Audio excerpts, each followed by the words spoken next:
C'est la plus prestigieuse des écoles d'art de France. Au cœur du quartier de Saint-Germain, les Beaux-Arts de Paris célèbrent cette année leurs 200 ans d'existence. Des Beaux-Arts en pleine rénovation qui vont bientôt s'ouvrir un peu plus au public avec un musée. Voici un avant-goût des merveilles qui se cachent rue Bonaparte à Paris. Il y a au cœur de Paris une autre vieille dame qui, malgré son grand âge, n'est pas tout à fait prête à perdre son âme. Au premier coup d'œil, l'école des Beaux-Arts impressionne. Ces bâtiments classés au patrimoine comptent parmi les plus prestigieux de la capitale. En face du Louvre, à l'abri des regards, elle semble si secrète qu'on oserait à peine franchir son portail. Les étudiants traversent leur scolarité centrée sur leurs pratiques artistiques, quasi protégées, presque hors du temps et de la société. Mais l'école attire encore trop peu de visiteurs. Alors pour ces 200 ans, l'institution se transforme. Elle entend désormais s'ouvrir à un plus large public. Donc on est où ici alors?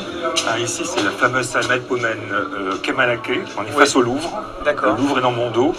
Et on vient donc de restaurer cette grande salle majeure du prochain parcours du musée des Beaux-Arts. Le musée des Beaux-Arts, le projet phare de l'actuel directeur. Son idée, montrer les 450 000 œuvres de l'école et ses lieux sublimes, comme le Palais des Études. Ça permet un tel volume de pouvoir faire et une telle lumière, de pouvoir faire des expositions importantes et différentes. Donc il faut savoir aussi utiliser la spécificité des lieux. Et là, nous avons un lieu qui est vraiment étonnant. Et que dire de la grande bibliothèque, des galeries intérieures ou encore de l'amphithéâtre d'honneur. Il accueille ses premiers visiteurs. Cet amphithéâtre vient d'être restauré. Donc c'est quand même vraiment un lieu d'étude. Enfin, voilà. C'est un lieu, ici, c'est un lieu historique très très important. Nous avons tous les noms des grands peintres de toutes les écoles sont représentés ici. Ces peintres-là qu'on voit ici, ils mourraient à 40 ans, ils mourraient à 50 ans. Si je le dis aux étudiants, vous allez vivre jusqu'à 100 ans.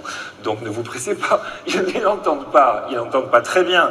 Mais savoir que la carrière d'un artiste aujourd'hui, c'est des décennies à venir.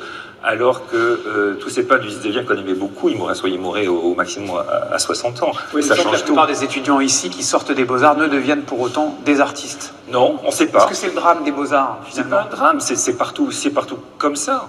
Si vous allez au conservatoire de musique, on forme des musiciens qui sont des interprètes, qui vont interpréter ou la musique classique ou contemporaine et qui vont avoir un métier en tant qu'interprète. La même chose pour les comédiens.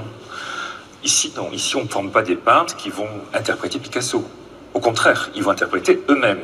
Donc ici, on ne forme pas un métier. On ne forme à aucun interprète. C'est-à-dire que nous sommes la seule école de formation qui ne forme à aucun métier. Cette liberté n'a pas de prix, mais elle a un coût. Pour financer ses projets, restaurer ses bâtiments, les Beaux-Arts n'ont plus vraiment le choix. Il faut faire appel à des mécènes.